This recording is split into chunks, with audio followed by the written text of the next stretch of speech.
మంగళగిరిలో పోటీ చేయాలని నారా లోకేష్ మీద పోటీ అంటే అది సామాన్య విషయం కాదు. సుమారు నారా లోకేష్ బడ్జెట్ 100 నుంచి 150 కోట్లు.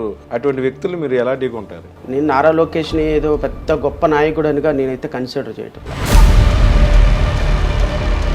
నారా లోకేష్ ఎన్ని వందల కోట్లు ఖర్చు పెట్టినా ప్రజలు నారా లోకేష్ని లీడర్గా యాక్సెప్ట్ చేయటం, ఈవెన్ టీడీపీలో యాక్సెప్ట్ చేయటం. తన కొడుకు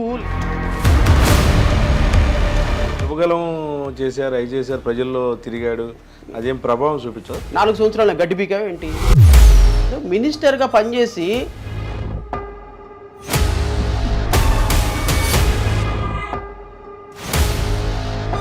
మంగళగిరిలో నారా లోకేష్ 100కి 200% ఓడిపోతాడు. దశాబ్ద కాలం నుంచి పార్టీ నడుపుతున్నాడు జనసేన అధ్యక్షుడు పవన్ కళ్యాణ్ గారు. అటువంటి వ్యక్తికి చంద్రబాబు ఎంపర్లాడుతూ పక్కనేసుకుని ఎందుకు తిరుగుతున్నారు? మీలాంటి వాళ్ళని ఎవరు కూడాను కలుపుకునే పరిస్థితి ఎందుకు ఏర్పడింది? పవన్ కళ్యాణ్ అనేటువంటి వ్యక్తి ఈ రాష్ట్ర రాజకీయాల్లో ఆటలో అరటి పండుగ మారిపోతున్నాడు. రేపొద్దున పవన్ కళ్యాణ్ ఓడించబోయేది నేను లేకపోతే జగనో కాదు. అందుకని పవన్ కళ్యాణ్ గెలవనివ్వరు. పవన్ కళ్యాణ్ని కావాలని షర్మిల రాక ఆంధ్రప్రదేశ్లో ఎలా ఉంది? ఎక్కడి నుంచి ఆవిడకి డిపాజిట్లు కూడా రావు. రేవంత్ రెడ్డిని తీసుకొచ్చి ప్రచారం చేస్తాను. రేవంత్ రెడ్డి ప్రచారం చేస్తే ఇక్కడ ఏమైనా ఊడిందా? రాలేదు. తెలంగాణ వాడు ఇక్కడికి తీసుకొచ్చి ప్రచారం చేయించినందుకు చెప్పుతో కొట్టాలి ఇంకా ఆ కాంగ్రెస్ పార్టీ.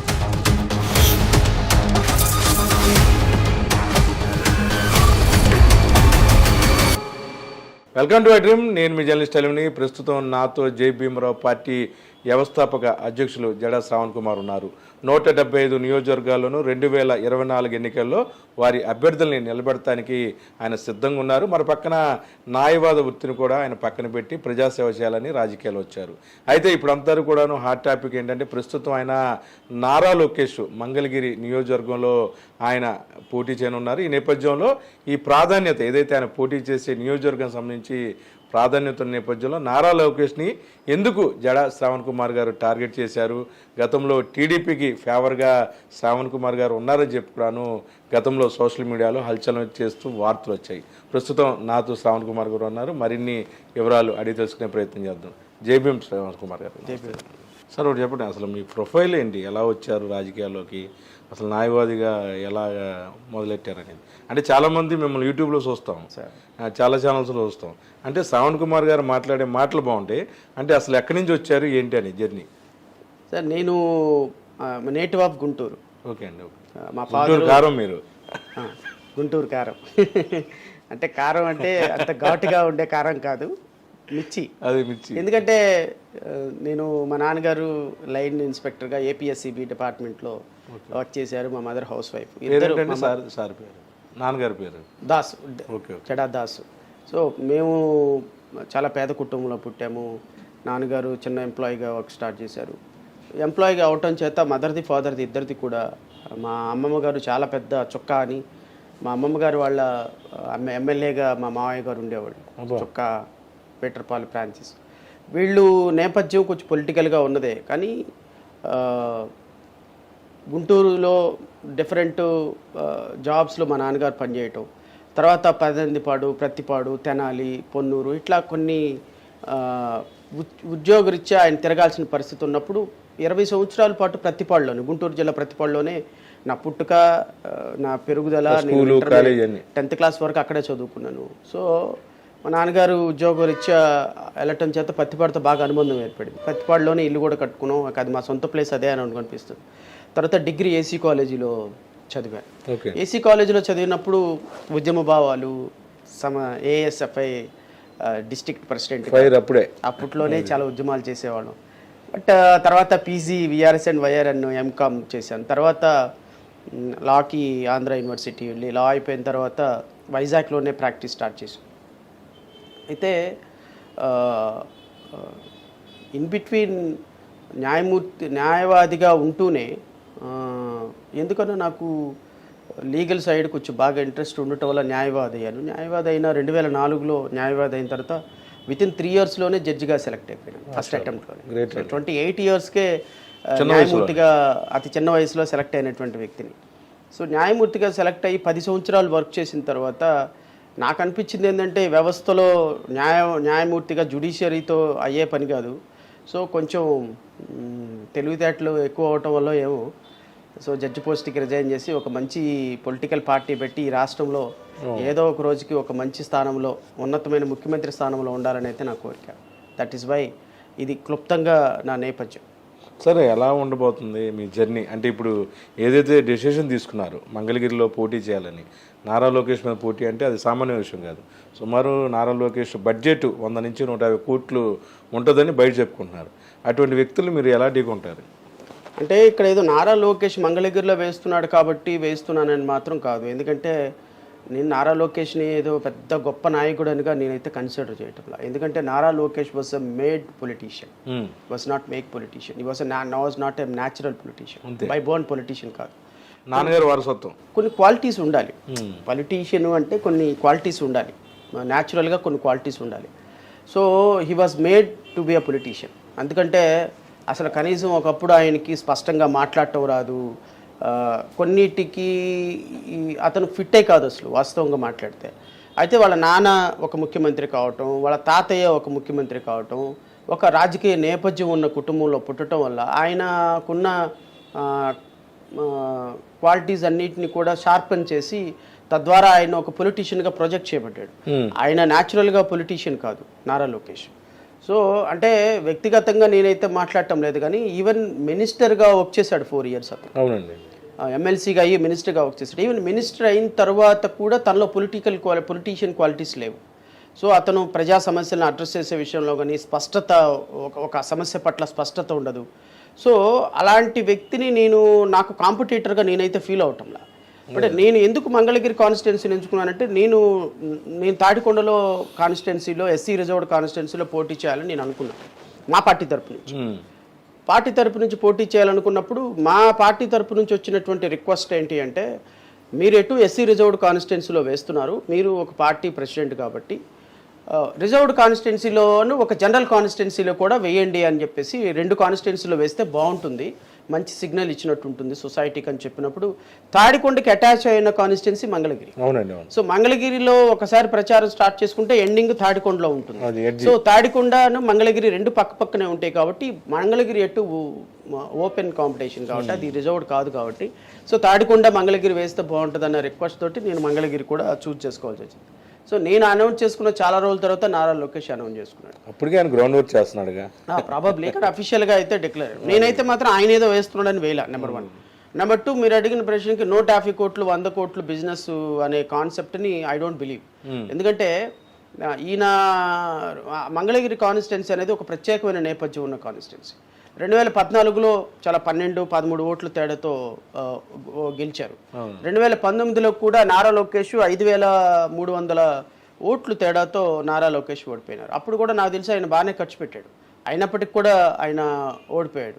సో నేను అనుకోవటం ఏంటంటే నారా లోకేష్ ఎన్ని 100 కోట్లు ఖర్చు పెట్టినా ప్రజలు నారా లోకేష్ని లీడర్గా యాక్సెప్ట్ చేయటం, ఈవెన్ టీడీపీలో యాక్సెప్ట్ చేయటం అది నిజమేనండి. చాలా మంది అంటారు, ట్రూ, సీనియర్ పొలిటీషియన్లు.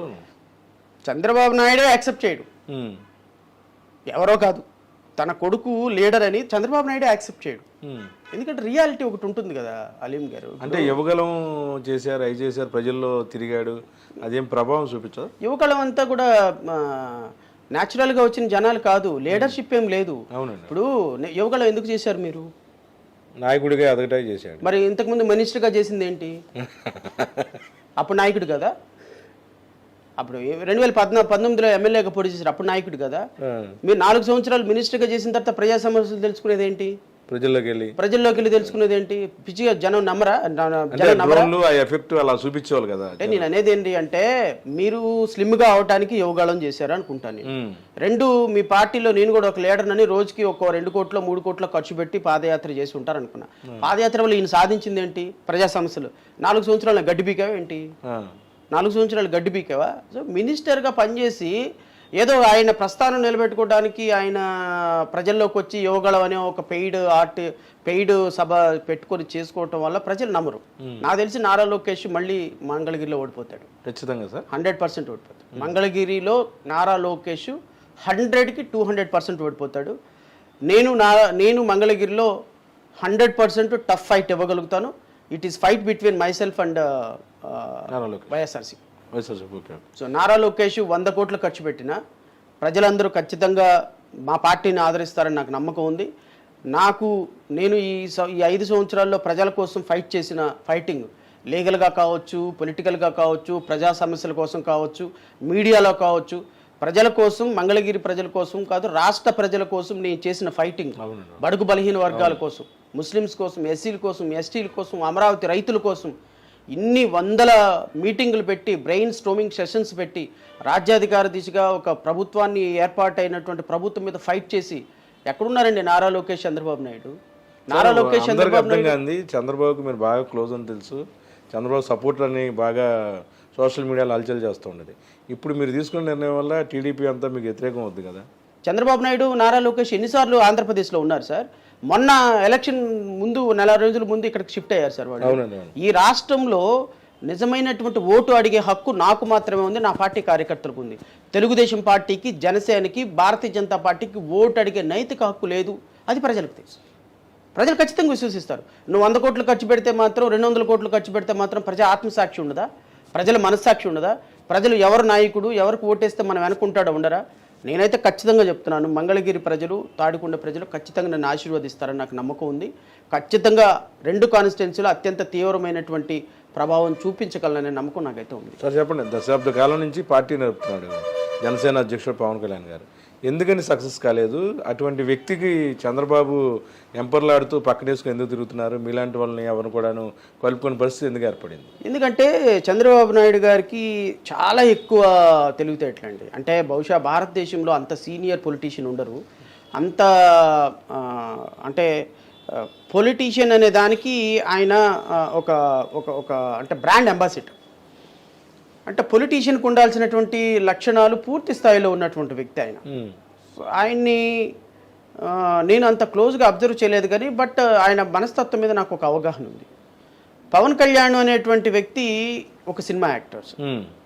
వాళ్ళ చిరంజీవి ప్రజా రాజ్యం పార్టీ పెట్టిన తర్వాత ఈ రాష్ట్రంలో ఆయన రాజకీయాలు చేయాలనుకున్నప్పుడు, ఇప్పుడు 14 సంవత్సరాలు, 12 సంవత్సరాలు, 13 సంవత్సరాలు అవుతుంది, కనీసం ఆయన ఎమ్మెల్యే కూడా గెలవలేదు. మీరు చెప్పండి, 2011 నుంచి 2024 వరకు పవన్ కళ్యాణ్ స్టేట్మెంట్స్ ప్రతి ఇయర్కి ఒక స్టేట్మెంట్ మారుతుంది. ఇయర్కి ఒక పార్టీ ఐడియాలజీ మారుతుంది. ఇయర్కి ఒక పార్టీతో పెత్తు పెట్టుకుంటారు. ఈ రోజు మాట్లాడిన మాట రేపు మాట్లాడరు. ఈ క్షణం చెప్పినటువంటి మా ప్రామిస్ రేపు గుర్తుండదు. ఈ రోజు ఈ నెల చేసినటువంటి కలిసినటువంటి మనిషి నెక్స్ట్ మంత్లో గుర్తుపెట్టుకోడు. మోస్ట్ ఇన్కన్సిస్టెంట్ పర్సనాలిటీ ఎవరైనా ఉన్నారంటే Andhra Pradesh పొలిటీషియన్లో that is Pawan Kalyan. Most inconsistent character and reliability లేనిటువంటి వ్యక్తి. మీరు పవన్ కళ్యాణ్ అనేటువంటి వ్యక్తిగతంగా నేను మాట్లాడను. ఆ పెళ్లిళ్ళ జోలికి దాని జోలికి నేను వెళ్ళను, ఎందుకంటే ఆయన వ్యక్తిగతమైనటువంటి విషయం. నేను కూడా ఆ స్థాయికి దిగజారి మాట్లాడలేను. కానీ నేనేమంటానంటే 2014 నుంచి 2019 వరకు తెలుగుదేశం ప్రభుత్వంతో మీరు ఉన్నారు కదా కలిసి, ఏం చేశారు? తెలుగుదేశం ప్రభుత్వం మీద, నారా లోకేష్ మీద పచ్చి బూతులు తిట్టి విమర్శలు చేశారు కదా. నరేంద్ర మోడీని విపరీతమైన బూతులు తిట్టారు కదా. ఎన్ని ఎన్ని ఎన్ని ఎన్ని చంద్రబాబు నాయుడిని అవినీతి చక్రవర్తి అని మాట్లాడారు కదా. మరి ఏమి పవన్ కళ్యాణ్లో ఈ మార్పుకి ఎవరు ఇప్పుడు వాళ్ళు ఏమన్నా సత్యహరిచంద్రులు అయిపోయినారా ఆటోమేటిక్గా? 2014లో 19లో మోడీ ప్రవర్తన 2024కి మారిపోయిందా? 2019 నుంచి ఇప్పుడు 2018-19 వరకు మోడీ మనకు అన్యాయం చేశాడు. 2019 నుంచి 2024 వరకు జగన్మోహన్ రెడ్డి ప్రభుత్వంలో మోడీ మనకు న్యాయం చేశాడు. మోడీ మనకు బడ్జెట్ ఇచ్చాడు. మోడీ మనకి అద్భుతమైనటువంటి విభజన హామీలు నిర్వర్తించాడు. పోలవరం పూర్తి చేశాడు. తర్వాత ప్రత్యేక హోదా ఇచ్చాడు, లేకపోతే విశాఖపట్నం రైల్వే జోన్ ఇచ్చాడు, లేకపోతే ప్రెస్టీజ్ ఇన్స్టిట్యూషన్ తీసుకొచ్చారు. కాబట్టి మోడీ ప్రవర్తనలో లేకపోతే బడ్జెట్లో మనకి అద్భుతమైన అలొకేషన్ చేశాడు. వెనుకబడిన జిల్లాలకి నిధులు ఇచ్చాడు. సో ఇంత గొప్పగా 2019 నుంచి 2024 వరకు అమరావతిని డెవలప్ చేశాడు. ఇన్ని చేశాడు కాబట్టి మోడీ గారిని మేము తప్పుగా అర్థం చేసుకున్నాము, మమ్మల్ని క్షమించండి మోడీ గారిని అడిగారా? దానికోసం నిన్న మోడీని ప్రైజ్ చేశారా? భారతదేశంలోనే అపర భాగీరథుడు, ప్రపంచ దేశాల్లో అవన్నీ తీసుకొచ్చినాడని పొగిడారా? 2019 నుంచి 2024 వరకు ఈ దేశంలో సిక్కిం రాష్ట్రానికి చేసిన నిధులు కూడా ఈ రాష్ట్రానికి ఇవ్వకపోతే, 50 లక్షలు ఉన్నటువంటి రాష్ట్రానికి కూడా ఇవ్వని నిధులు 5 కోట్ల మంది ప్రజలకు ఇవ్వకపోతే మోడీ గొప్పవాడయ్యాడు మీకు? ఈ 5 సంవత్సరాల్లో మోడీ ఈ రాష్ట్రానికి అన్యాయం చేస్తే ఏం చూసి నిన్న పొగిడారు పవన్ కళ్యాణ్ చంద్రబాబు నాయుడు? ఏం చూసి నిన్న మోడీని ఆకాశానికి ఎత్తేశారు? రాష్ట్ర ప్రజలకు అర్థం కాదా? అంటే మీ ఇద్దరు అక్కడ కౌగులించుకొని మీ ఇద్దరు ఈ రాష్ట్రానికి మోడీ అవసరం అని చెప్పి చెప్తే పిచ్చోళ్ళ జనం ఆంధ్రప్రదేశ్ రాష్ట్ర ప్రజలు. మరొకసారి మోడీ కావాలన్నా 5 కోట్ల మంది ప్రజలకు అయింది కనకదుర్గమ్మ సాక్షిగా ఆశీర్వదించింది. అవును. పవన్ కళ్యాణ్ నిజంగా చెప్తున్నా, పవన్ కళ్యాణ్ని నిజంగా అర్థం చేసుకునే వాళ్ళు ఎవరైనా ఉంటే పవన్ కళ్యాణ్ని నీచాతి నీచంగా ఓడిస్తారు రేపొద్దున పిఠాపురం. ఈ రాష్ట్రంలో సర్వనాశనం చేసినటువంటి వ్యక్తి ఎవరైనా ఉన్నారంటే ఒకటి కాంగ్రెస్ పార్టీ హయాంలో చిరంజీవి, నెంబర్ 2 భారతీయ జనతా పార్టీ హయాంలో పవన్ కళ్యాణ్. సార్ ఇప్పుడు మీరు పిఠాపురం నుంచి కూడా అభ్యర్థిని పెడుతున్నారని తెలిసి ఆల్మోస్ట్ పిఠాపురం నుంచి జగ్గర్ప మల్లికార్జున అని పద్మశాలీల అబ్బాయి 8 డిగ్రీలు 9 డిగ్రీలు ఉన్నతమైన డిగ్రీలు పీజీ డిగ్రీలు చేసినటువంటి వ్యక్తి, న్యాయవాది, చాలా మంచి సామాజిక నేపథ్యం ఉన్నటువంటి వ్యక్తి. పిఠాపురంలో చాలా కాంపిటీషన్ ఇవ్వగలుగుతాడు పవన్ కళ్యాణ్కి. పవన్ కళ్యాణ్ కూడా పిఠాపురంలో ఓడించబోతున్నాం. సార్ ఒకటి చెప్పండి, పిఠాపురంలో సామాజిక పరంగా ఈక్వేషన్లను తీసుకుంటే వారి సామాజిక ఎక్కువ ఉన్న నేపథ్యంలో ఈ అబ్బాయి వర్కౌట్ అవుద్దని ఎవరైతే న్యాయవాది ఉన్నారు. సార్ ఇప్పుడు సామాజిక వర్గ సమీకరణాలు అనేది ఒక క్యాలిక్యులేషన్ మాత్రమే సార్. ఇప్పుడు ఒక ఓసీ కాన్స్టిట్యున్సీలో ఎస్సీ ఓట్లు 60-70 వేలు ఉంటాయి. ఓసీ కాన్స్టిట్యున్సీ అక్కడ కమ్మ అభ్యర్థులు ఇద్దరు ఉంచున్నారు అనుకోండి, ఎస్సీలు ఎవరికి వేస్తారు ఓట్లు? ఎవరో ఒకరికి వేయాల్సిందే కదా.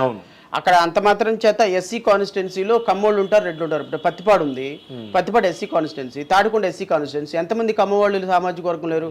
వాళ్ళు ఎవరో వాళ్ళకి ఓసీకి వేయాల్సిందే కదా. ఇక్కడ కాన్స్టిట్యున్సీలో అభ్యర్థి నుంచున్న సామాజిక వర్గాల యొక్క అభ్యర్థి యొక్క ఆలోచన సామాజిక నేపథ్యం అనేది కొంతవరకు మాత్రమే ఇన్ఫ్లుయెన్స్ చేయగలుగుతుంది. సో పవన్ కళ్యాణ్ ఇప్పుడు గాజువాకలో 70,000 మంది ఉన్నారు, భీమవరంలో 65,000 మంది ఉన్నారు. గెలిచాడా? 2 సార్లు ఓడిపోయాడు. మరి ఇప్పుడు పిఠాపురంలో 90,000 మంది ఉన్నారు. పిఠాపురంలో 90,000 మంది ఉన్నారు కాబట్టి ఆయన సెలెక్ట్ చేసుకున్నాడు. అవునండి, అవును. ఇప్పుడు ఏమంటాడు? నా పార్టీ కులాలకు అతీతం, నేను ఆ కాపుల పార్టీ కాదు, నాకు అసలు కాపులతో సంబంధం లేదు అంటాడు. మరి కాపులతో సంబంధం లేకుండా రాష్ట్రంలో వెతికి కాపులు హైయెస్ట్ ఉన్న కాన్స్టిట్యున్సీకి ఎందుకు ఎన్నుకున్నావు? అవును, అభ్యర్థులు కూడా అక్కడే పెట్టారు. ఎందుకు ఎన్నుకున్నావు? నువ్వు నిజంగా ఎక్కడ ఓడిపోయామో అక్కడే వెతుక్కోవాలనుకున్నావు. నువ్వు మళ్ళీ భీమవరంలో పోటీ చేయాలి లేదా గాజువాకలో పోటీ చేయాలి. మళ్ళీ ఎందుకు పిఠాపురం వచ్చావు? పిఠాపురం ఎందుకు వచ్చావు అంటే పిఠాపురంలో 90,000 మంది కాపులు ఉన్నారు కాబట్టి మీకు అక్కడ కాన్స్టిట్యున్సీలో కన్వీనియంట్గా ఉంటుంది కాబట్టి కులం ప్రకారమే నువ్వు నుంచున్నావు. మరి నువ్వు నీతులు చెప్తావేంటి? అంటే రెలికులొస్తున్నా అంటాడు, ఎస్సీ అంటాడు, బీసీ అంటాడు, అన్నీ చెప్తాడు కదా. పవన్ కళ్యాణ్ అనే అతనటువంటి వ్యక్తి ఒక క్యారెక్టర్ లేని వ్యక్తి అండి. మోస్ట్ ఇన్కన్సిస్టెన్సీ స్టేట్మెంట్స్ ఇచ్చేటువంటి వ్యక్తి, ఒక స్టెబిలిటీ లేనటువంటి వ్యక్తి. పవన్ కళ్యాణ్ అనేటువంటి వ్యక్తి ఈ రాష్ట్ర రాజకీయాల్లో ఆటలో అరటి పండుగ మారిపోతున్నాడు. రేపొద్దున తెలుగుదేశం ప్రభుత్వం వాడుకుని పక్కన పెట్టబోతుంది. ఇలాంటి వ్యక్తుల వల్ల రాష్ట్రానికి చాలా నష్టం సార్. నేను పవన్ కళ్యాణ్ని వ్యక్తిగతంగా నేను మాట్లాడటంలా, ఇప్పుడు ఇలాంటి వ్యక్తి రేపొద్దున మోడీతో కలిసి చంద్రబాబు నాయుడుతో కలిసి వాళ్ళ సామాజిక వర్గాన్ని తీసుకెళ్లి తాకట్టు పెట్టాలని చూస్తున్నాడు. వాళ్ళ 21 సీట్లు తీసుకుని పోటీ చేస్తున్నాడు. అసలు మీరు ఈ రాష్ట్రానికి ముఖ్యమంత్రి కావాలనే లక్ష్యంతో నేను అనుకుంటున్నాను పవన్ కళ్యాణ్ కంటే నేను 1000 రెట్లు గొప్ప సార్. 100%. ఎందుకు గొప్ప తెలుసా? ఈ రాష్ట్రంలో భారతీయ జనతా పార్టీ కేంద్రాన్ని పరిపాలించే పార్టీ 175 నియోజకవర్గాల్లో పెట్టడంలా, Janasena పెట్టడంలా, Telugu Desam పెట్టడంలా, CPI పెట్టడంలా, CPM పెట్టడంలా, Congress party పెట్టడంలా, BSP పెట్టడంలా, VCK పెట్టడంలా. 8 national పార్టీలు, 6 నేషనల్ పార్టీలు, 2 రీజనల్ పార్టీల్లో 175 కాన్స్టిట్యున్సీల్లో పోటీ పెడుతున్న పార్టీలు ఏవీ లేవు. నేను వైఎస్ఆర్సీపీ మాత్రమే 175 కాన్స్టిట్యున్సీలో పోటీ పెడుతున్నాను. అసలు వాళ్ళకి అభ్యర్థులు దొరకపెట్టలేదు అంటారా? ఎందుకని అలాగా? అభ్యర్థులు దొరకపోవటం ఏంటి? నాకు దొరకంగా లేదు వాళ్ళకి దొరకరా? అంటే మీ విజన్ వేరు కదా. అలా అని కాదు, డబ్బులేని నాలాంటి నిరుపేద పార్టీకి నామినేషన్ వేసి అంబేద్కర్ పాంప్లెంట్ వేసి అమ్మా నమస్కారం మాకు కోటేయండి, మీకు ఏదో సందర్భంలో కష్టం అంటే వస్తామని చెప్పే మాలాంటి పార్టీకి అభ్యర్థులు దొరుకుతున్నప్పుడు కాంగ్రెస్కి ఎందుకు దొరకరు? జనసేనకి ఎందుకు దొరకరు? 100 కోట్ల రూపాయలు వాళ్ళకి ఫండ్లు వచ్చే పార్టీలు, 1000 కోట్ల రూపాయలు వాళ్ళకి కేంద్ర ప్రభుత్వం తెలుగుదేశం ప్రభుత్వం సపోర్ట్ చేసే పార్టీలు. వీళ్ళు ఏంటి అంటే జనసేన ప్రభుత్వం అంటే 21 సీట్లు తీసుకొని రేపొద్దున అసెంబ్లీలోకి వెళ్ళాలనేది ఒక టార్గెట్. వీళ్ళు తెలుగుదేశం పార్టీతో కలవకపోతే రేపు అసెంబ్లీలో కూడా వెళ్ళరు. రేపు పవన్ కళ్యాణ్ కూడా 100% ఓడిపోతాడు, మళ్ళా ఓడిపోతాడు. తెలుగుదేశం పార్టీతో కలవకపోతే, కలిస్తే గెలిచే అవకాశాలు మెరుగుపడతాయి. నేనేమంటానంటే రేపొద్దున పవన్ కళ్యాణ్ ఓడించబోయేది నేను లేకపోతే జగనో కాదు, పవన్ కళ్యాణ్ ఓడించబోయేది రేపు టీడీపీనే. ఖచ్చితంగా అండి. 100%. అంటే మొన్న కూడా 2 సార్లు వాళ్ళు ఓడించారన్నారు. 100%. ఎందుకు అంటే పవన్ కళ్యాణ్ అసెంబ్లీకి వస్తే సీట్స్ పవర్ షేరింగ్ అడుగుతాడు. పవన్ కళ్యాణ్ అసెంబ్లీకి వస్తే నాకు ముఖ్యమంత్రి పదవి కావాలంటాడు. ఫర్ ఎగ్జాంపుల్ ఇప్పుడు టీడీపీ పోటీ చేసే స్థానాల్లో సగం సీట్లు గెలిచింది అనుకుందాం, 65 70 గెలిచింది అనుకుందాం. ప్రభుత్వం ఏర్పాటు చేయడానికి ఇంకో 18 సీట్లు కావాలి కదా. 18 సీట్లు for example Bharatiya Janata Party and Pawan కళ్యాణ్కి కలిపి వచ్చినాయి అనుకోండి, 31 సీట్లు 18 సీట్లు వచ్చినాయి అనుకున్నాం. వీళ్ళు ఇస్తే కానీ ఆయన ముఖ్యమంత్రి కాడు. ఇప్పుడు ఏమంటారు, మీరు మాకు 2 సంవత్సరాలు ముఖ్యమంత్రి ఇస్తే మేము అప్పుడు మీకు మద్దతు ఇస్తామంటారు. బాబు గారికి అసలు ఒప్పుకోడుగా. ఒప్పుకోకపోతే ప్రభుత్వం ఏర్పాటు కాదుగా. అవును, అందుకని నేను గెలవనివ్వరు అసలు. అందుకని పవన్ కళ్యాణ్ గెలవనివ్వరు. పవన్ కళ్యాణ్ని కావాలని చంద్రబాబు నాయుడు ఓడిస్తాడని నిశ్చితమైన నమ్మకం నాకుంది. ఓకే. సో ఖచ్చితంగా పవన్ కళ్యాణ్ ఏదేమైనా అసెంబ్లీ గేటు తాకనివ్వం 100%. అంతేనండి. ఐదర్ నా స్థాయిలో నేను, చంద్రబాబు నాయుడు స్థాయిలో చంద్రబాబు నాయుడు, వైఎస్ఆర్ కాంగ్రెస్ పార్టీ స్థాయిలో వైఎస్ఆర్ కాంగ్రెస్ పార్టీ.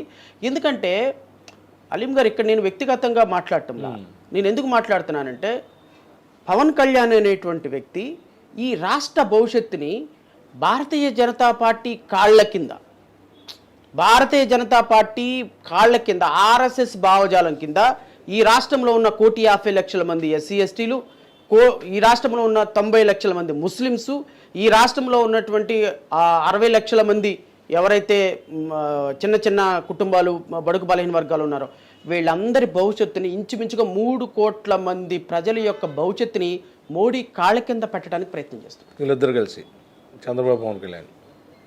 చంద్రబాబు నాయుడుని ఒప్పించిందే Pavan Kalyan. So Pavan Kalyan is first culprit here. Pavan కళ్యాణే భారతీయ జనతా పార్టీతో కలవాలి, ఈ రాష్ట్రంలోకి తీసుకురావాలి, ఈ రాష్ట్రంలో వాళ్ళకి సీట్లు, పవన్ కళ్యాణ్కి ఇచ్చిన సీట్లు కూడా త్యాగం చేశాడండి బీజేపీ కోసం ఆయన. అది ఎవరు చేయరుగా సార్, అది ఎందుకైనా బికాస్ రాష్ట్రంలో ఎస్సీ ఎస్టీల యొక్క ముస్లిమ్స్ యొక్క ఇంట్రెస్ట్ని తాకట్టు పెట్టాలని చూసేటువంటి పవన్ కళ్యాణ్ గెలిస్తే ఈ రాష్ట్రంలో 1,50,00,000 మంది బడుగు బలహీన ముస్లిమ్స్ క్రిస్టియన్ల యొక్క భవితవ్యం ఆగమగోచరం అవుతుంది సార్. సెక్యులర్ భావాలు అంటారు. ఎవరంటే సెక్యులర్ భావాలు? డైరెక్ట్గా మోడీ చెప్తాడు హిందుత్వ, జై శ్రీరామ్. నిన్న పవన్ కళ్యాణ్ ఏమంటాడు, అయోధ్యలో రాముడిని ప్రతిష్ఠించిన ఈయన డైరెక్ట్గా మోడీని రాముడితో పోల్చాడు. నేనేమంటానంటే పోల్చడం తప్పు కాదు. ఈ రాష్ట్రంలో ఒక భావ వైరుధ్యం ఉంది ఎవరికి, భారతీయ జనతా పార్టీకి అండ్ అంబేద్కర్ వాదులు. జై భీమ్ జై శ్రీరామ్ నినాదం. ఈ అంబేద్కర్ వాదులందరూ కూడా భారతీయ జనతా పార్టీ భావజాలానికి వ్యతిరేకం. ఎందుకంటే రాజ్యాంగాన్ని మార్చాలి అనేటువంటి ఒక ఆలోచనతో పార్టీ. ఇప్పుడు ఇలాంటి పార్టీకి మీరు సెక్యులర్ భావాలు రుద్ది ఇప్పుడు రాష్ట్రంలో ఉన్న ముస్లిమ్స్ని క్రిస్టియన్స్ని ఎస్సీ ఎస్టీలను తీసుకెళ్ళి తాకట్టు పెడితే, ఇప్పుడు పవన్ కళ్యాణ్కి తెలుగుదేశం కూటమికి ఓటేస్తే వీళ్ళందరూ తీసుకుని వెళ్ళి రేపొద్దున భారతీయ జనతా పార్టీకి తాకట్టు పెడితే రేపొద్దున ఈరోజు ముస్లిమ్స్కి సిఏఏ ఇచ్చారండి. ఇప్పుడు మీరు ఒక ముస్లిం సార్, మీరు నాకు తెలిసి ఈ దేశంలో తాతలు తండ్రుల నుంచి ఉన్నారు, మీ ఇంటికి ఒక భారతీయ జనతా పార్టీ వీళ్ళు వచ్చారు, పొద్దున సిఏఏ ఏజెంట్లు వచ్చారు, సిఏఏ ఏజెంట్లు వచ్చారు. అలీం గారు మీరు ఎక్కడ పుట్టారు అని అడిగారు. ఇండియాలో పుట్టానమ్మా అని. మీ నాన్నగారు ఎక్కడ పుట్టారు? భారతదేశంలో పుట్టానమ్మా. మీ తాతగారు ఎక్కడ పుట్టారు? నాకు తెలియదమ్మా ఎక్కడ పుట్టారు మా తాతగారు. మీ తాతగారు ముత్తాతగారు ఈ దేశంలో పుట్టాము, మీరు పాకిస్తాన్ నుంచి బంగ్లాదేశ్ నుంచి రాలేదని సర్టిఫికెట్ తీసుకొని రండి అన్నారు అనుకో. మీరు భారతీయులోనే ఈ దేశంలో నిరూపించుకోమని సర్టిఫికెట్ తీసుకున్నాం, మీ మానసిక పరిస్థితి ఏంటి? అసలు ఏంటంటేనే భయంగా ఉంది. మీ మానసిక పరిస్థితి ఏంటి సార్? అంటే భారతదేశంలో ఉన్న ప్రతి ముస్లిము నేను ఈ దేశంలో పుట్టాను, మా తాత కూడా ఈ దేశంలో పుట్టాడని సర్టిఫికెట్ తేవాలా? అంటే ఈ రోజున మీకు ఆ సర్టిఫికెట్ అవసరమా? ఈ రోజున ఈ సర్టిఫికెట్ తీసుకొచ్చి హిందువులకి ముస్లిమ్స్కి గొడవలు పెడదామనా? ఈ దేశంలో 10 కోట్ల మందికి పైగా ఉన్న ముస్లిమ్స్ని అప్రహెన్షన్కు గురి చేసి తద్వారా రేపు గెలవాలనుకుంటున్నారా? దీనికి భారతీయ జనతా పార్టీ చేసే దురదృష్టకరమైన ప్రయోగానికి తెలుగుదేశం పార్టీ జనసేన ఏం సమాధానం చెప్తారు? ముస్లిమ్స్ ఎట్లా ఓటేస్తారు రేపొద్దున మీకు? క్రిస్టియన్స్ ఎట్లా ఓటేస్తారు మీకు? రేపొద్దున మీకు నమ్మరు అలీం గారు, నేను కొన్ని వందల కేసులు చేస్తుంటాను. ఆర్టికల్ 25, 26 అనేది ఈ భారతదేశంలో రాజ్యాంగంలో ఏ వ్యక్తి అయినా ఎక్కడికైనా వెళ్ళి ఎవరినైనా పూజ చేసుకోవచ్చు. నేనున్నా, ఈ ముస్లిం కావాలనుకున్నా, నేను మసీదుకి రావాలనుకున్నా, మసీదులో కొన్ని ఫార్మాలిటీస్ ఉంటాయి, అవి పూర్తి చేస్తా, మసీదుకి వచ్చి ప్రార్థన చేసుకుంటా. మీరు క్రిస్టియన్ అవ్వాలనుకున్నారు, చర్చికి వస్తారు, ప్రార్థన చేసుకుంటారు. నేను రాముడు టెంపుల్కి వెళ్ళాలనుకున్నా, రాముడు టెంపుల్కి వెళ్తాం, రాముడి దగ్గర ప్రార్థన చేస్తాం. మత స్వేచ్ఛ ఉంది కదా, ఎవరినైనా పూజించుకోవచ్చు కదా. ఈ రోజున because of this bloody people ఎంప్లాయీస్గా ఉన్నటువంటి ఎస్సీలు చర్చికి బయట కొంగు చోటున బైబిల్ పెట్టుకొని దాసి పెట్టుకొని వెళ్తున్న సందర్భాలు కొన్ని వేలు జరుగుతున్నాయి ఎవ్రీడే. ఎందుకో తెలుసా, చర్చికి వెళ్తున్నట్టు కనుక నువ్వు బైబిల్ పట్టుకొని కనపడితే ఫోటో తీస్తున్నారు, ఎంఆర్ఓ దగ్గర క్యాన్సిలేషన్ ఆఫ్ క్యాస్ట్ సర్టిఫికేట్ వేస్తున్నారు. ఆ రిజర్వేషన్లో పొందినటువంటి వ్యక్తి ఏమో భయపడిపోతున్నారు, కుటుంబం అంతా. ఇప్పుడు తిరుమల తిరుపతి దేవస్థానంలో ఆ కింద almost all SC ST employees అంతా అది జరుగుతుంది. ఈ రాష్ట్రంలో ఇది ఒక ప్రతి మండల గ్రామ కమిటీ కూడా ఆర్ఎస్ఎస్కి సంబంధించిన మండల గ్రామ committee this is working out now. మరి ఆ పాపం పవన్ కళ్యాణ్ ఏ విధంగా సమాజం పవన్ కళ్యాణ్ రేపొద్దున ఈ ప్రాసెస్ లో ఈ పవన్ కళ్యాణ్ అనేటువంటి వ్యక్తి ఈ పాముగా మారుతున్నాడు. ఈ రాష్ట్రంలోకి భారతీయ జనతా పార్టీకి ఎంట్రన్స్ ఇచ్చి ఎస్సీలు ఎస్టీలు క్రిస్టియన్లు ముస్లిం యొక్క భవితవ్యాన్ని అణకదొక్కుతున్నాడు. దీనికి తెలుగుదేశం పార్టీ కూడా సమాధానం చెప్పాలి. దీనికి భారతీయ జనతా పార్టీని ఎందుకు తీసుకొస్తున్నారు సమాధానాలు చెప్పాలి. నిన్న మీరు ఇచ్చినటువంటి నిన్న చిలకలూరుపేటలో చేసినటువంటి ప్రతి ప్రసంగానికి ఏ విధంగా ఈ జాతికి సమాధానం చెప్తారు, వీళ్ళిద్దరు కూడా సమాధానం చెప్పాలి. చెప్పకుండా ఓటు అడిగే హక్కు ఈ రాష్ట్రంలో లేదు. అందుకనే కూటమి రేపు ఓడిపోబోతుంది. జనసేన, భారతీయ జనతా పార్టీ, తెలుగుదేశం ప్రభుత్వం, తెలుగుదేశం కూటమి ఈ రాష్ట్రంలో అధికారంలోకి రావటం లేదు. ఇది నాకున్నటువంటి నిశ్చితమైన అభిప్రాయం. సార్ ఒకటి చెప్పండి, చాలామంది ఈ మధ్యన టీడీపీలో సీట్లు ఆశించారు. మహాసేన్ రాజేష్ లాంటి వ్యక్తికి ఆఖరిలో సీటు రద్దయిపోయింది. అంటే ఎందుకని ఇలాగే జరిగింది? నాకు దళితుడు కాబట్టి సీటు విషయంలో చంద్రబాబు అన్యాయం చేశాడని ఆ పరిస్థితి ఎందుకు వచ్చింది? ఈ పిచ్చి మాటలు అనవసరం. ఇప్పుడు సార్ మనం చేసినటువంటి పాపాలు ఇక్కడే అనుభవించాలి. మనకి మాట్లాడే స్వేచ్ఛ ఉంది కదా అని, మనకి రాజ్యాంగంలో అంబేద్కర్ గారు ఒక ప్రాథమిక హక్కుగా ఇచ్చారు కదా అని, మనకి మాట్లాడే నాలెడ్జి, మాట్లాడగలిగిన చతురత ఉంది కదా అని పిచ్చి మాటలు ఏది పడితే అది మాట్లాడితే ఇలాగే ఉంటుంది. మనకి ఇప్పుడు అబ్బాయి ఎవరు, మన మహాసేన రాజేష్కి సంబంధించి, మహాసేన రాజేష్కి సంబంధించి బ్రాహ్మణ సంఘాలు, కాపు నాయకులు చేసింది 100% కరెక్ట్. ఎందుకంటే ఇలాంటి వ్యక్తులు రాజకీయాల్లోకి వస్తే రాజకీయాలు పొల్యూట్ అయిపోతాయి. అంబేద్కరిజం చెప్పి, అంబేద్కరిజం అనే పేరు చెప్పి, జేబీఎం అనే నినాదం చెప్పి, వంగవీటి రంగాతో అంబేద్కర్ని పోల్చాడండి అబ్బాయి. నేను వంగవీటి రంగా గారిని తక్కువ చేయటంలా, వేర్ ఇస్ అ కంపారిజన్? అసలు అంబేద్కర్తో పోల్చదగిన వ్యక్తి ఎవరు? వంగవీటి రంగా అంటే అంబేద్కరు, వీళ్ళిద్దరూ జాతికి సేవ చేసిన నాయకులంట.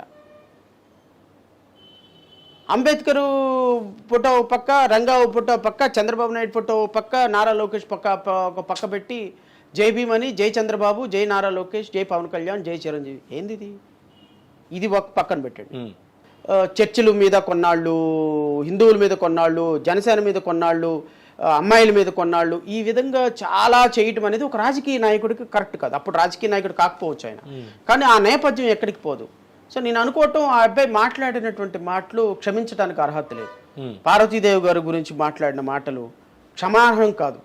ఇలాంటి వ్యక్తిని రాజకీయాల్లోకి ఎంకరేజ్ చేస్తే రాజకీయాలు అంటే ఈ జాతి ఒక రాంగ్ పర్సన్ ప్రొజెక్ట్ చేసినట్టు అవుతుంది. సో నేను అనుకోవటం, నేను ఆ విషయంలో సపోర్ట్ చేయడానికి కూడా లేదు. ఎవరు కూడా సపోర్ట్ చేయడం, ఎవరు ముస్లిం సపోర్ట్ చేయడానికి లేదు. రాజ్యాంగం ప్రామాణికం మనం మాట్లాడేటప్పుడు అంతే, ఆపడం తప్పు కాదు. అలాగని ఇంకొకరి దగ్గరికి వెళ్ళి ఎంకరేజ్ చేయడం తప్పు కాదు. సో ఈ తప్పు, ఇవి రెండింటిని బ్యాలెన్స్ చేయాలి. వాళ్ళు చదువుకున్నది చాలా తక్కువ, 10th క్లాస్ ఎంతో చదువుకున్నట్టు, వాళ్ళు రాజ్యాంగం గురించి, కాన్స్టిట్యూషన్ గురించి, అంబేద్కరిజం గురించి మాట్లాడుతుంటే ఇలాంటి మాటలు మాట్లాడి అంబేద్కరిజం అంటే అంబేద్కర్కి అవమానం. సో నేను అనుకోవటం చంద్రబాబు నాయుడు రైట్ డెసిషన్ తీసుకున్నాడని నాకు అనిపించింది. పివి గన్నవరం క్యాన్సిల్ చేసి ఇలాంటి వ్యక్తుల్ని పొలిటికల్గా ఎంకరేజ్ చేయడం కూడా ఆ పార్టీకి నష్టం. నాకు తెలిసి అబ్బాయికి మహాసేన్ రాజేష్కి టికెట్ ఇవ్వటం వల్ల ఒక కాన్స్టిట్యున్సీ మీద కాదు, ఆ జిల్లా మొత్తంలో కాన్స్టిట్యున్సీలో ఎఫెక్ట్ పడుతుంది, ఓడిపోతుంది. తెలుగుదేశం పార్టీ 100% ఓడిపోతుంది. ఇప్పుడు ఆ అబ్బాయికి టికెట్ ఇవ్వకూడదని ఏదైనా నిర్ణయం తీసుకుంటే మాత్రం కొంచెం మళ్ళీ తెలుగుదేశం పార్టీ కొంచెం పెరిగే అవకాశం ఉందని అయితే అనుకుంటున్నాను. సార్ ఒకటి చెప్పండి, ఈ మధ్యకాలంలో చాలా ప్రాంతీయ పార్టీలు ఆంధ్రప్రదేశ్లో పుట్టుకొచ్చాయి. ఇప్పుడు మీతో పాటు చాలా పార్టీలు ఉన్నాయి, వాళ్ళు ఎవరు కూడా బయట రాలేని పరిస్థితి. అయితే లెటర్ ప్యాడ్ మీద మాత్రమే పార్టీలు కనబడుతున్నాయి, అభ్యర్థులు లేరు, కనీసం పార్టీ అధ్యక్షుడు కూడాను పోటీ చేయలేని పరిస్థితి. వీళ్ళందరూ కూడా కూటమిగా ఏర్పడి ఎవరికి మద్దతు ఇవ్వాలో తెలియని పరిస్థితి నెలకొంది ఆంధ్రప్రదేశ్లో. దాని గురించి ఏం చెప్తారు? అలీఫ్ గారు, పాలిటిక్స్ అనేది నిరంతర ప్రక్రియ. అది సినిమా రిలీజ్ అయినప్పుడు వచ్చి టికెట్ కొని చూసి వెళ్ళిపోయే సినిమా కాదు. అర్థమైందా? పాలిటిక్స్ ఈ సోకాల్డ్ ఎవరైతే పార్టీలు పెట్టారో వీళ్ళు జేడీ లక్ష్మీనారాయణ 2019లోనో 2019లోనే జనసేన నుంచి పోటీ చేశారు ఎంపీగా. కొన్నాళ్ళు జనసేనలో ఉండి బయటకు వచ్చేసారు. తర్వాత లోక్సత్తాకి వెళ్ళాలనుకున్నారు. తర్వాత ఏదో వేరే పార్టీలోకి వెళ్ళాలనుకున్నారు. అంటే నేను కామెంట్ చేయటం అని కాదు, కానీ నేను వాళ్ళు పెట్టుకున్న పొత్తుని ఆహ్వానిస్తున్నా. అన్ని పార్టీలు కలిసి ఒక కూటమిగా ఏర్పడటంలో నేనైతే ఏం తప్పు పట్టడంలా, కానీ ఈ కూటమి ఎక్కువ కాలం ఉండదు అనుకుంటున్నా. అంటే మీరు ఓపెన్గా చెప్పారు ఏమని, ఎన్డీఏ కూటమికి నేను వ్యతిరేకం, సెక్యులర్ భావాలకి విరుద్ధంగా ఎవరిస్తే నేను బయటకు వస్తానన్నారు. కనీసం వాళ్ళు అది కూడా చెప్పలేని పరిస్థితులు ఎందుకున్నారు అంటే వాళ్ళకి ఒక కన్సిస్టెన్సీ లేదు. ఇప్పుడు వాళ్ళు ప్రజల దగ్గరికి వెళ్ళి ఓటు ఎందుకు అడుగుతారు, ఏం అడుగుతారు, మీరు ఈ రాష్ట్రానికి చేసింది ఏంది అంటే ఏం అడుగుతారు. ఒక ఆయన ఏమో తెలుగుదేశం ప్రభుత్వంలో కలెక్టర్గా పనిచేశాడు, తెలుగుదేశానికి అత్యంత ప్రీతిప్రాప్తమైనటువంటి కలెక్టర్. మొన్నటిదాకా జగన్మోహన్ రెడ్డి దగ్గర అత్యంత ఉన్నతమైన ఆఫీసర్గా ఉన్నాడు. ఆయన 2 నెలల్లో రిటైర్మెంట్ అనగా 60 సంవత్సరాలకు బయటకు వచ్చి దళితులు బహుజనులు అంటే ఎవరు నమ్ముతారు? సాక్రిఫైస్ చేయాలి మీరు. అంబేద్కరిజం అంటే it's a symbol of sacrifice. నేనున్నాను 22 సంవత్సరాలు సర్వీస్ వదిలేశాను బికాస్ అంబేద్కరిజం కోసం. ప్రజలకి కాన్సెప్ట్, కనెక్టివిటీ ఉండాలి. అవి రెండు లేనప్పుడు ప్రజలు నిన్ను నమ్మరు. పవన్ కళ్యాణ్ ఎందుకు ఓడిపోయాడు? పవన్ కళ్యాణ్ ఎమ్మెల్యేగా, పవన్ కళ్యాణ్ చేతి మీదుగా ఎమ్మెల్యేగా టికెట్ తీసుకున్న వ్యక్తి పవన్ కళ్యాణ్ గెలిచాడు ఎమ్మెల్యేగా. నువ్వు ఎమ్మెల్యేగా గెలవలా. What does it mean? What it indicates? You are not a leader. You are not a leader. You are a part time lecturer లాగా is a part time leader. So అలాగా పాలిటిక్స్ అనేవి it's not a part time job sir, it's a full time job. So నేను అనుకోవటం కూటమి లాంటి వాళ్ళు ఏర్పడటం మంచిదే, అదేం పెద్ద ఇంపాక్ట్ చూపిస్తుందని నేనైతే అనుకోవటం లేదు. వాళ్ళు ఎలక్షన్ అయిపోయిన తర్వాత నుంచి మళ్ళీ ఇంకో 5 years వరకు కనిపించరు. సార్ షర్మిల రాక ఆంధ్రప్రదేశ్లో ఎలా ఉండబోతుంది? ఆంధ్రప్రదేశ్ రాష్ట్రంలో పెద్ద ఇంపాక్ట్ చూపిస్తారని నేనైతే అనుకోవటంలా. షర్మిల గారు కూడా నాకు తెలిసి ఆమె రాష్ట్రంలో ఎక్కడి నుంచినో కూడా డిపాజిట్ రాదు. అంటే షర్మిలను తెచ్చిన వాళ్ళందరూ కూడా సైలెంట్ అయిపోయారు. ఎవరైతే ఆంధ్రప్రదేశ్లో ఆవిడ వస్తుందని ముందుగా వాకా ఊదిన టీడీపీ మీడియా ఛానల్స్ అని కూడాను ఇప్పుడు ఆవిడకి ఎందుకని సపోర్ట్ చేయట్లేదు. షర్మిలని తీసుకొచ్చి విపరీతంగా ప్రొజెక్ట్ చేస్తున్నప్పుడు షర్మిల పెరిగిన ప్రతి క్షణం అది నష్టం కూటమికే. షర్మిల పెరిగిన ప్రతి క్షణం ఎన్డీఏ కూటమికే నష్టం. నాకు తెలిసి షర్మిల గారు ఎక్కడి నుంచున్నా ఆవిడకి డిపాజిట్లు కూడా రావు. ఇంకా ఆవుగా రానప్పుడు ఆ రాష్ట్రంలో ఆ తరపు నుంచున్న వాళ్ళకి ఎందుకు వస్తాయి? కాంగ్రెస్ పార్టీకి అసలు రావు, సమస్య లేదు. అసలు 175 కూడా క్యాండిడేట్లు అనౌన్స్ చేయలేని పరిస్థితి. చేస్తారు 175 చేస్తారు. ఎందుకంటే పక్కన కర్ణాటక వచ్చింది, తెలంగాణ వచ్చింది, వాళ్ళు 100 కోట్ల 500 కోట్ల వాళ్ళు పంపిస్తారు. షేరింగ్ ఉంటుంది, సహజంగా ఉంటుంది కదా. ఇప్పుడు నిన్న రేవంత్ రెడ్డి వచ్చాడు, రేవంత్ రెడ్డి వచ్చి అక్కడ మీటింగ్ పెట్టలా. తెలంగాణ ముఖ్యమంత్రి వచ్చి ఇక్కడ మీటింగ్ పెట్టాడు. తెలంగాణ ఎన్నికలప్పుడు మాత్రం ఆంధ్ర వాళ్ళని అక్కడ ప్రచారం చేయడానికి రానివ్వాల. ఎందుకు రానివ్వలేదు? ఆంధ్ర వాళ్ళు వచ్చి అక్కడ ప్రచారం చేస్తే నెగిటివ్ అవుతుందంట. తెలంగాణ ప్రజలేమో ఆంధ్ర వాళ్ళని యాక్సెప్ట్ చేయరు, మేమేమో గొర్రెలమా తెలంగాణ వాళ్ళని యాక్సెప్ట్ చేయడానికి? అంటే ఆంధ్రప్రదేశ్ ప్రజలు గొర్రెలా? ఆంధ్రప్రదేశ్ ప్రజలు ఎవడొచ్చి ప్రచారం చేసినా ఓటేస్తారా? తెలంగాణ నుంచి అక్కడికి వెళ్ళి ప్రచారం చేసుకోవడానికి ఎవరిని యాక్సెప్ట్ చేయాలి? రేవంత్ రెడ్డి. ఎందుకు యాక్సెప్ట్ చేయలేదంటే మీరు ఆంధ్ర వాళ్ళు ఇక్కడికి రావద్దు, మాకు ఇక్కడ తెలంగాణలో ఓట్లు పడవచ్చు. ఆయన ఇక్కడ ప్రచారం చేస్తారంటే 5 కోట్ల మంది ప్రజలు పిచ్చోళ్ళు మీ దృష్టిలో. ఈయన తీసుకొచ్చి ప్రచారం చేయించిన కాంగ్రెస్ పార్టీ ఇంకా పిచ్చిది. ఇప్పుడు రేవంత్ రెడ్డిని తీసుకొచ్చి ప్రచారం చేస్తుంది. రేవంత్ రెడ్డి ప్రచారం చేస్తే ఇక్కడ ఏమైనా ఊడిందా, రాలిద్దా? ఓట్లు ఏం పడతాయి? ఏముంటుందండి? తెలంగాణ వాడు ఇక్కడికి తీసుకొచ్చి ప్రచారం చేయించినందుకు చెప్పుతో కొట్టాలి ఇంకా ఆ కాంగ్రెస్ పార్టీని. అంటే అంత ఆత్మగౌరవం లేని వాళ్ళ కనపడుతున్నావా ఆంధ్ర వాళ్ళు? I don't think so. Sharmila will succeed. Sir మీకు సింబల్ ఏమొచ్చింది అభ్యర్థులకి? మాకు అదృష్టం కొద్దండి, మాకు అంబేద్కర్ గారు ధరించిన ఆత్మగౌరవం ప్రతీక. నాకు తెలిసి 100 సంవత్సరాల క్రితమే 1927 ఆ ప్రాంతంలోనే లండన్లో చదువుకున్నప్పుడు ఒక భారతీయుడు కోటు ధరించి ప్రపంచ దేశాల్లో ఆత్మగౌరవాన్ని నిలబెట్టాడు సార్ బిఆర్ అంబేద్కర్. భారతదేశంలో ఒక దళితుడు కోటు వేసుకొని రాజకీయాలు చేయగలడని నిరూపించినటువంటి ఒక మహనీయుడు అంబేద్కర్ గారు. అంబేద్కర్ గారు ధరించిన కోటు గుర్తే మాకు ఈరోజు సింబల్గా వచ్చింది. నేను అనుకుంటున్నాను 2024లో మేము అద్భుతాలు సృష్టిస్తాం. 2029లో ఈ రాష్ట్రంలో రాజ్యాధికారం సాధిస్తాం. Not only Andhra Pradesh sir, 2028లో Telangana ఎలక్షన్లో కూడా అన్ని కాన్స్టిట్యున్సీలో పోటీ చేస్తాం. జై భీమ్ నినాదం అనేది ప్రపంచానికి పరిచయం చేయాల్సిన అవసరం లేని నినాదం. మీరు ఎక్కడికి వెళ్ళినా కూడా మా కోర్టుని, అంబేద్కర్ గారి కోర్టుని, జై భీమ్ నినాదాన్ని పరిచయం చేయాల్సిన అవసరం లేదు. ఖచ్చితంగా ఈ దేశంలో ఒక మంచి ఉన్నతమైన స్థానంలో మా పార్టీ ఉంటుంది. భారతీయ బహుజన సమాజ్ పార్టీ రిప్లేస్మెంటు జై భీమ్రావ్ భారత్ పార్టీ. ఓకే. జై భీమ్రావ్ భారత్ పార్టీ వ్యవస్థాపక అధ్యక్షులు జడా శ్రావణ్ కుమార్ గారి అభిప్రాయాలు ఖచ్చితంగా ఏదైతే రాష్ట్రంలో సెక్యులర్ భావాలకి అనుగుణంగా తమ పార్టీ పనిచేస్తుందని, పేద బడుగు బలహీన వర్గాల కోసం తమ పార్టీ ఎప్పుడు కూడా వెన్నంటి ఉంటుందంటున్నారు శ్రావణ్ కుమార్ గారు.